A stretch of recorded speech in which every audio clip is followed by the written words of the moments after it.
DoctorAche reviews.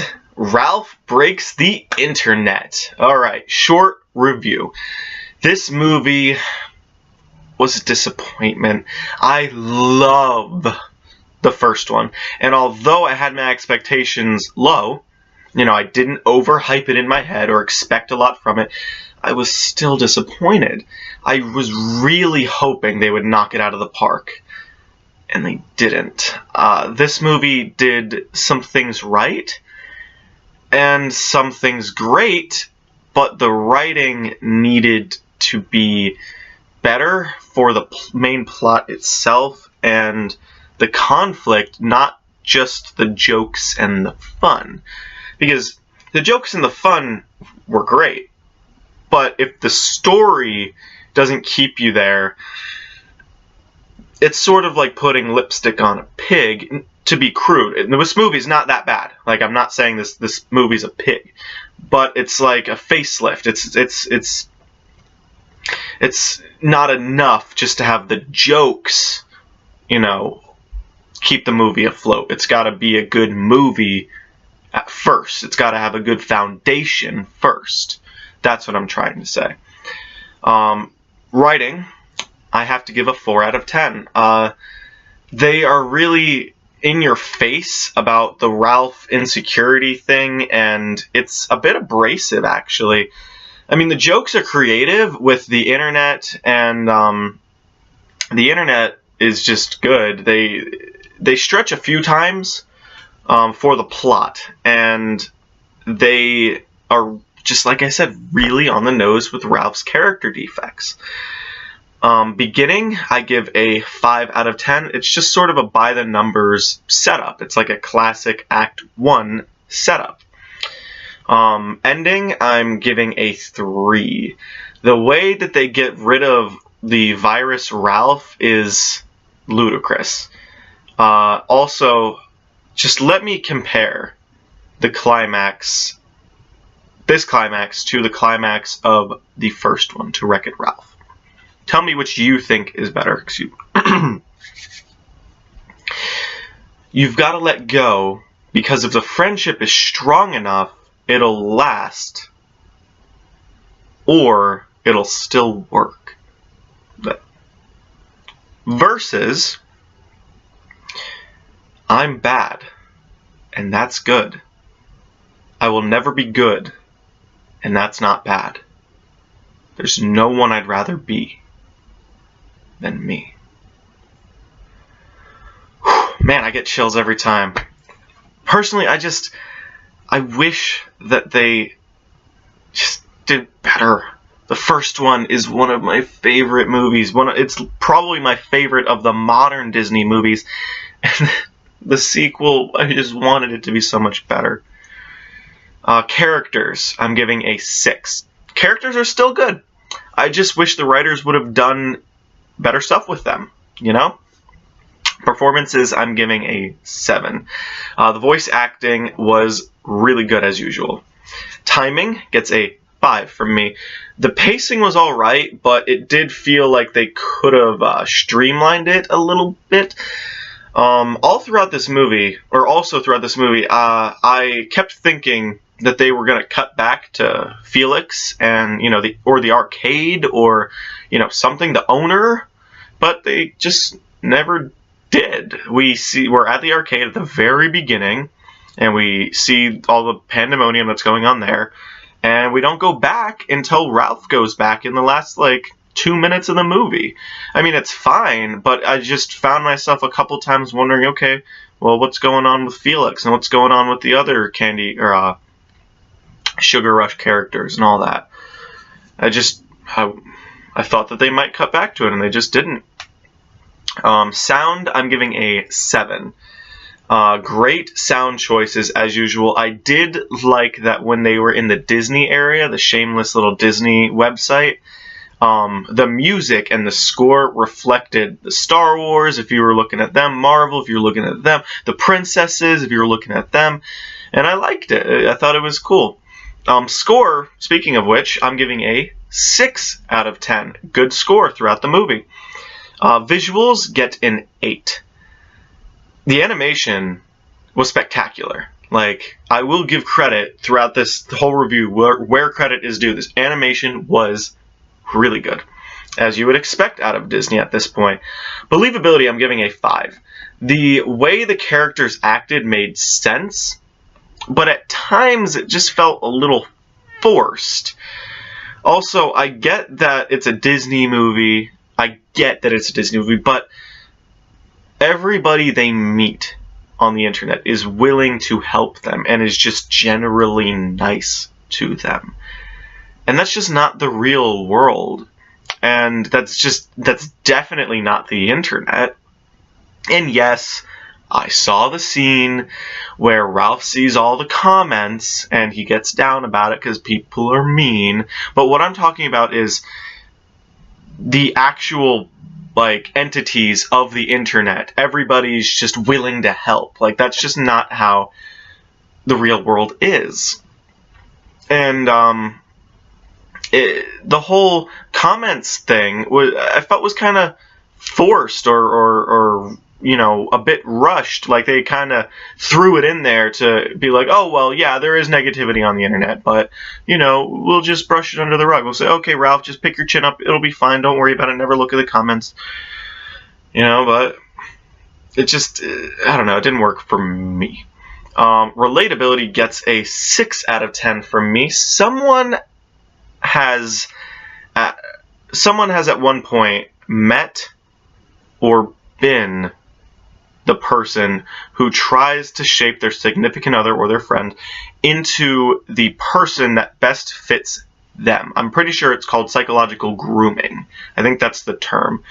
And we all know, so everybody has seen or experienced or been this person, and we all know the disastrous consequences.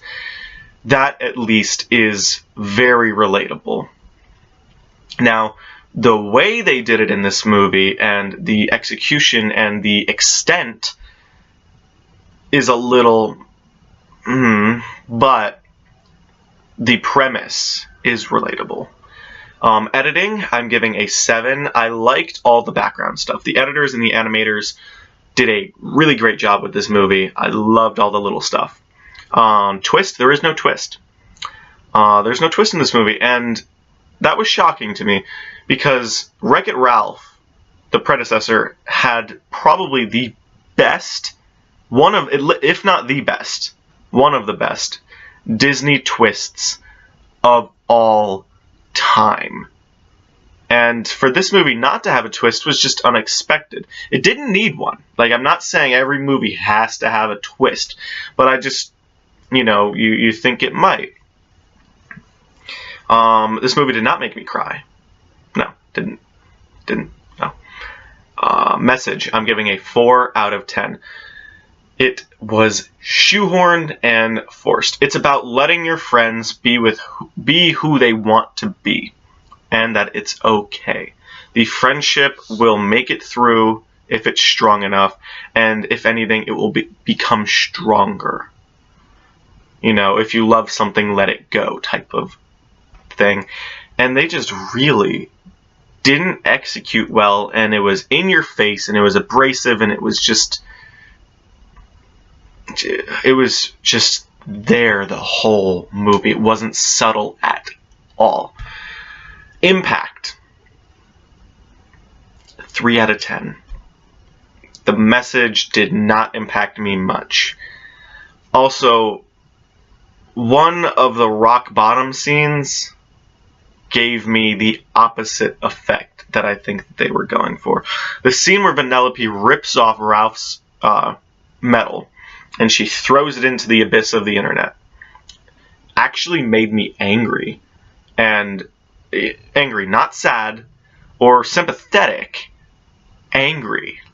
Like, she did not seem angry enough to do that, and Ralph did not deserve it, in my opinion, at that point. Like, so it just pissed me off. The medal means so much after the first movie, and then they just break it and throw it like it doesn't mean anything.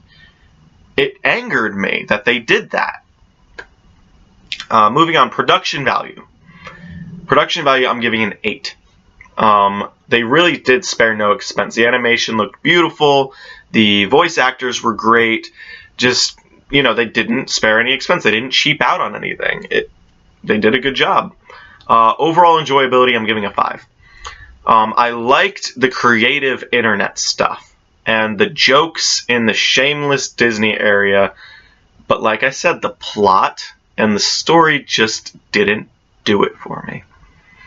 Rewatchability / recommendability, I'm giving a 5.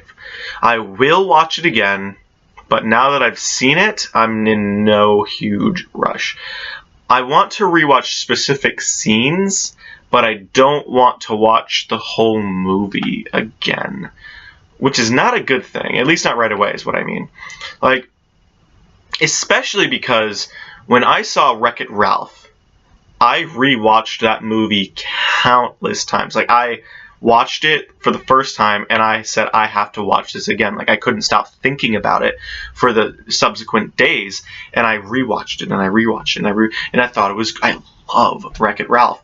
And for this movie to, I don't even want to rewatch it like anytime soon. I want to watch specific scenes, but those scenes are like the Disney scenes or the, you know, the little jokes here and there. I liked those. And it's kind of sad that the plot itself of this movie isn't bringing me back, especially after the last one. It's just disappointing. I do recommend that you see it, but it's a movie you should check out if you can, but no one should really go out of their way to check it out. You know what I mean? Alright. Pros and cons time. Alright, so pros. Animation was really good. The score was really good. I like their take on the internet. I thought it was cool, all the little things. I like the little jokes and the creative ways to display or animate the different websites and mechanisms of the internet. I liked that. Also, they used real brand names, which I liked. I liked the Discount Google, the little dude with all the books, and how he tries to guess the end of your sentence before you finish saying it. I thought that was funny. I love the way the eBay auctions looked as well. I thought that they were cool. And oh my gosh, $27,000.01. Why would they do that? Pop-up ad was pretty funny. Also, the animation of the characters in the racing game was pretty awesome, you know. In the Disney section of the internet, the Easter eggs and references are all so enjoyable. You could probably go, you know, frame by frame and just find hundreds of Easter eggs and references. And I like that the score changed when you get there, and you get the Star Wars score and the Princess score and the Marvel, and I already talked about that. Also, there's a little Stan Lee in the crowd, if you notice, over in the Disney section. I thought that was pretty cool. I liked that. Disney princesses are really funny when you're around them. And lastly, the after credits scene was very funny. I thought it was laugh out loud funny. Alright, now for cons. Here we go. Alright, so why is it that Vanellope glitches outside of her game? Like, we don't really see in the first movie that she does that. Like, yes, she still glitches after the whole game resets, which I don't think she really should anymore, but that's a topic for the first movie, not this one. But yeah, why does she glitch when she's outside of her game? That's one thing. And another thing is when they look up the steering wheel in Discount Google, like when Vanellope and Ralph look up the steering wheel, there's no way they only found one result. That is a load of BS. Then they use BuzzTube instead of YouTube to get all that money to pay for the thing. we literally see YouTube earlier in the movie. They like, when they're flying around in the internet, we see YouTube in the background. And on top of that, they even mention YouTube on BuzzTube, I'm pretty sure. Like, by name. It's not like they couldn't have used YouTube. I don't know why they had to use BuzzTube for the movie. I mean, maybe YouTube didn't want them using it, or it would have been too expensive, or I don't know. But I just feel like they should have used YouTube. Another thing is, the racers just sort of let Ralph and Vanellope off the hook after they tried stealing Shank's car. Why would they just let them off the hook like that? It doesn't really make sense. Also, there are a lot of manufactured tension and conflict with Vanellope and Ralph. Ralph acts way too jealous and insecure, and they really shove it down your throat. The whole insecurity stuff is really just abrasive. Shameless promoting in the Disney section of the internet is shameless. They have balls to do that. I mean, I liked it, but still, it's sort of a no-no. How would they know that Ralph sleeps on bricks? Like, they shouldn't know that. But, moving on, manufactured second act low point. It was just so forced and synthetic. I don't know. Moving on is, oh no, Vanellope is singing. Oh no. I remember literally in the theater when the music started going and I realized she was about to start singing. I literally audibly said, oh no. And then they actually went through with it.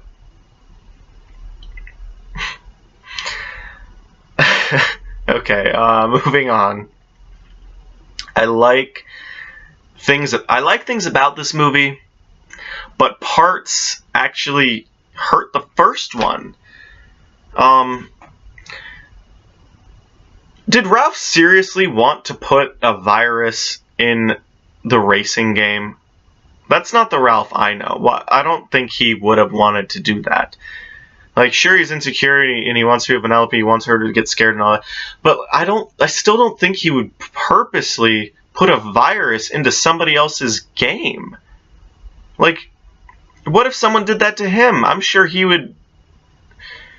I just don't think he would have done that. This just doesn't seem like something he would do.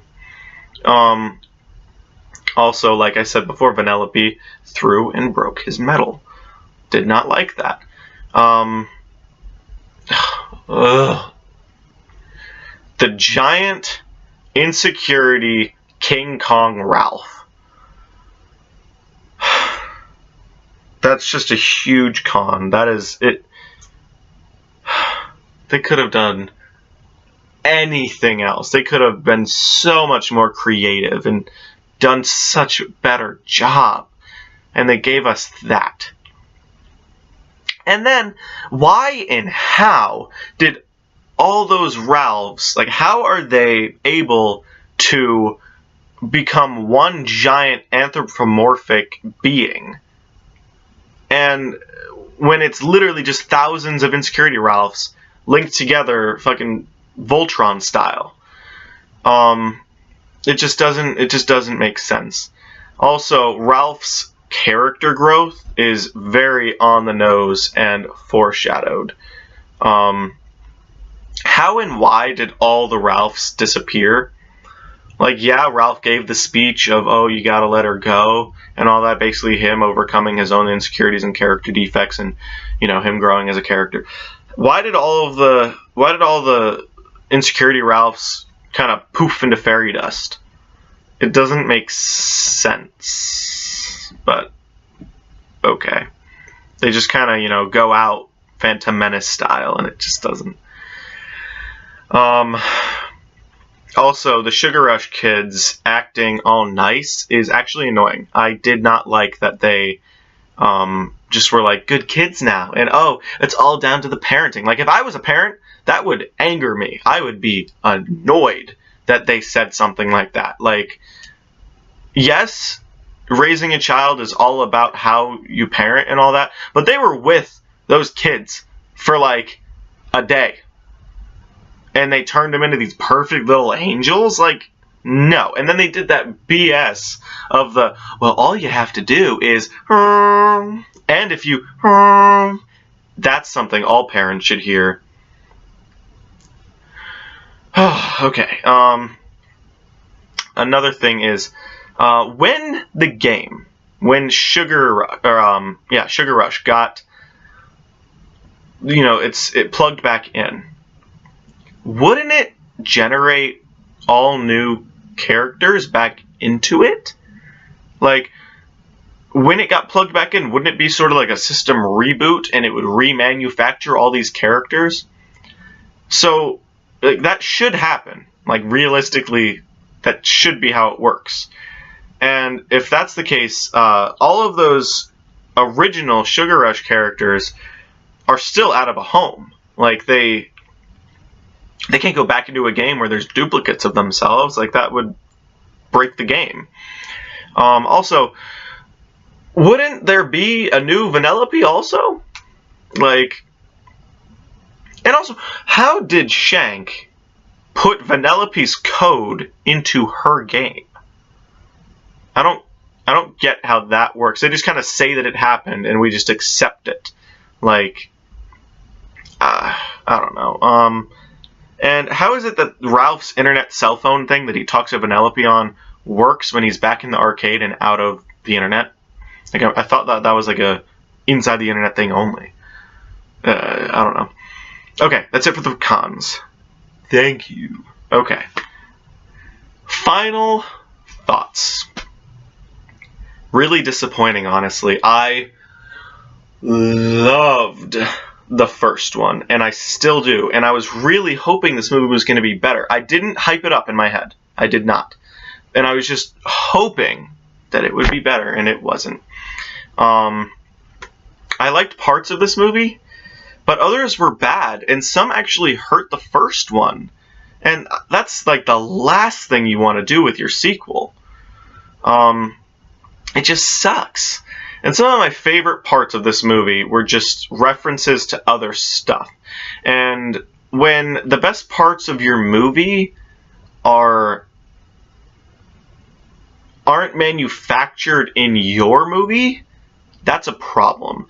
Like, when the best parts of your movie come from references and jokes and stuff from other properties and other forms of entertainment and other movies and shows and whatever, that's not good. This movie's not terrible. It is not a terrible movie, and it has some clever and funny jokes and references, but overall, it's not spectacular.